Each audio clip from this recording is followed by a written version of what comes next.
kaparokya, grabe ang lumabas na TV ad sa pananghaliang programa ng legendary trio na Eat Bulaga dahil hindi po natin expect na ganun po kalaki or kataas ang number of commercials or advertisement ang makukuha ng Eat Bulaga ngayong araw po.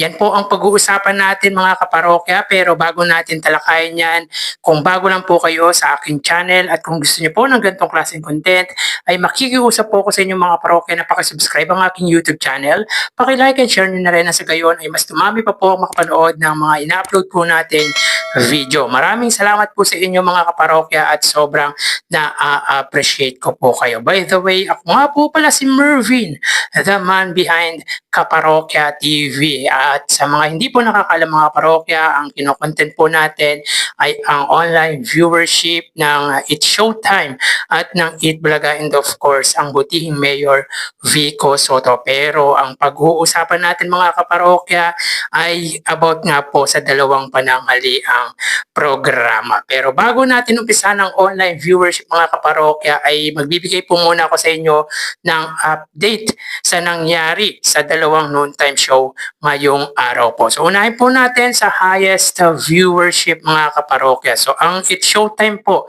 ay umabot ng 103,000 highest views against sa 117,000 naman po ng Eat Bulaga. Ito po yung pinakamataas na views ng dalawang noontime show pagdating sa kanilang main YouTube channel. So both noontime show po ay umabot ng more than 100,000 views. So dito mga kaparokya ay angat ng 14,000 views ang noontime show ng mga legit Dabarkad. So not bad naman po yan mga kaparokya sa It's Showtime sapagkat umabot po sila ng more than 100 views. Umabot po sa average views ng It's Showtime ang views po nila sa kanilang main YouTube channel. At present po mga parokya si Vice Ganda. Dahilan kung bakit ganyan din po kataas ang views ng pananghaliang programa ng mga madlang people. So mapunta tayo mga parokya sa papremyong ibinahagi ng dalawang noontime show. So dito mga kaparokya, ang It's Showtime po ay may 230,000 pesos at ang Eat Bulaga ay 205,000 pesos. So both noontime show mga kaparokya ay umabot po ng mahigit 200,000 pesos ang ipinamahaging papremyo ngayong araw po. So bali sa laro pick mga kaparokya ay nakuha po yung jackpot or yung pot money worth of 200,000 pesos. So sa laro pick segment mga kaparokya ay may total po na 230,000 at sa tawag ng tanghalan mga kaparokya ay bokya or wala pong in-announce na prizes na ibinigay po sa mga contestant nito. So by the way, sa Sabado ay grand finals na po ng tawag ng tanghalan Res Bakan. So pagdating sa Eat Bulaga mga kaparokya,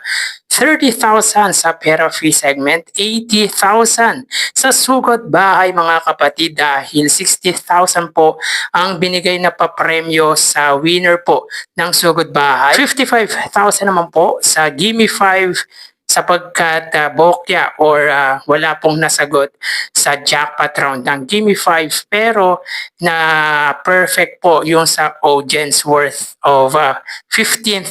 So 5,000 each para sa mga nakasagot po sa audience. At pagdating naman po sa Zap Clones mga kaparokya ay 40,000 pesos sapagkat na double the money nga po ang 30 or 15,000 pesos ng contestant. So yun nga po mga parokya, pagdating sa papremyong ibinahagi ay angat po ang It's Showtime dito. But nice to see mga kaparokya sapagkat both noontime show got more than 200,000 pesos. At congratulations nga po pala sa nanalo or nakakuha po ng jackpot ng laro pick. So mapunta tayo mga parokya sa ads ng Eat Bulaga. Disclaimer lang po mga parokya, wala po tayong na-save na ads sa It's Showtime sapagkat nag-focus po tayo sa Eat Bulaga. So dito mga parokya, ang Eat Bulaga ay may 46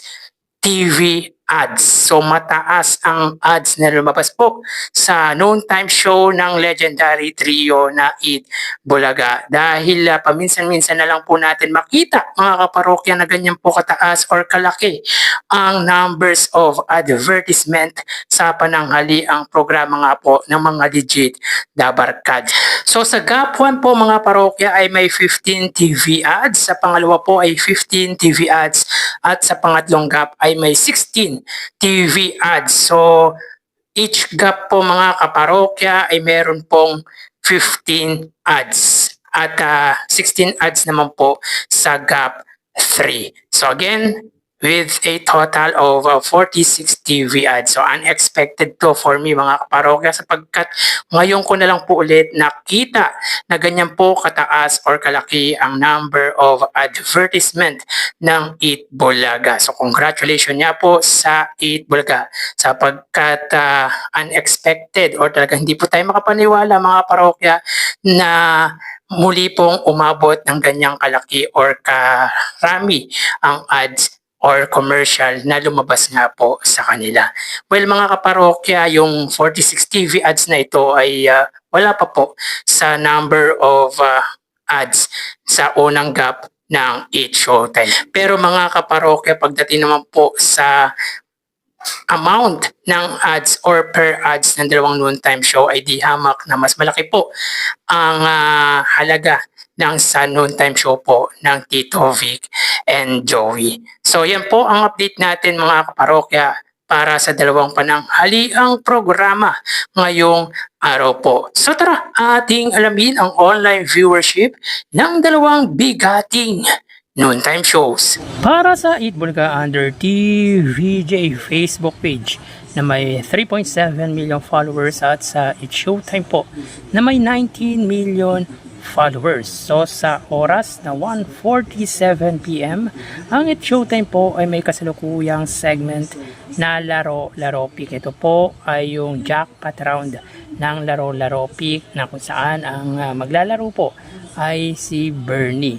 Samantalang ang Eat Bulaga naman po, sila po ay may segment na Gimme 5. So dito may kita po natin mga kaparokya na ang Eat Showtime ay may 3,000 or 4,000 viewers. Samantalang ang Eat Bulaga naman po ay may 3,300 live viewers. So again, sa oras na 1:47 PM, ang Eat Showtime po sila ay may 4,000 live viewers at ang Eat Bulaga naman po ay may 3,200 live viewers. So dito makikita po natin mga kaparokya na lamang po ng 800 views ang noontime show ng Madlang People na Eat Showtime against sa Eat Bulaga.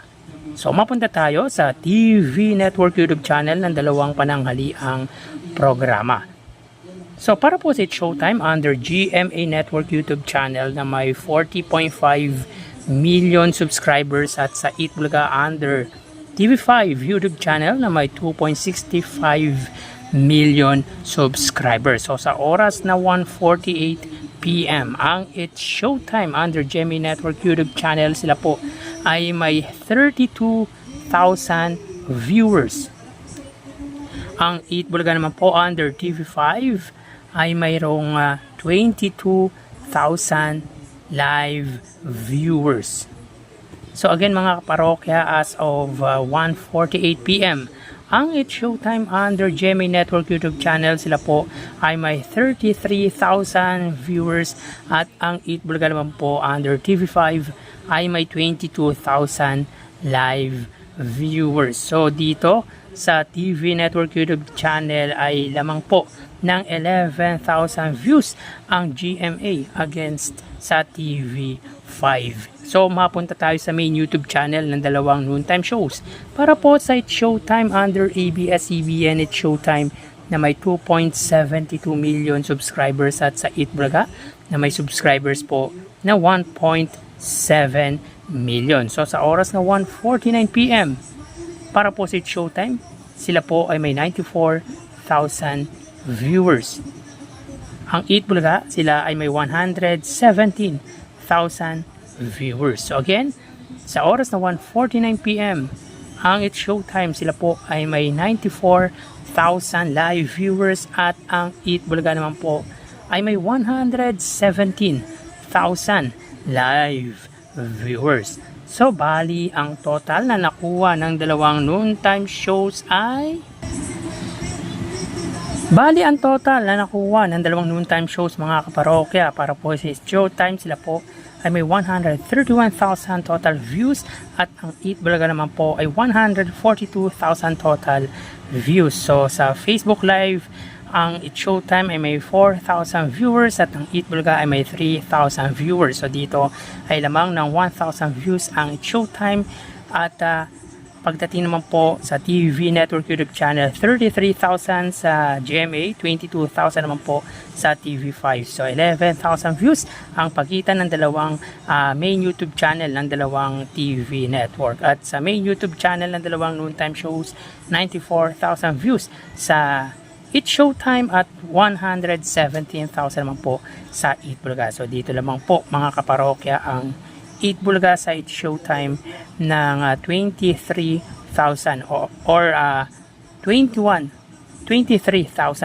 views against sa It's Showtime. So again, ang total ng It's Showtime po ay 100,000 or 131,000 total views at ang Eat Bulaga ay 142,000 total views. So bali dito mga kaparokya ay 11,000 views ang pagitan ng dalawang pananghaliang programa. Angat dito ang Eat Bulaga. Meaning mga kaparokya, sa online viewership na ginawa po natin ngayong araw ay wagi po ang pananghaliang programa ng Legendary Trio against sa Eat Showtime. So yan po ang lumalabas sa kanilang online viewership as of 1:52 PM. So magpapaalam na po ako sa inyo mga parokya. Mag-iingat po tayo palagi. Thank you and God bless.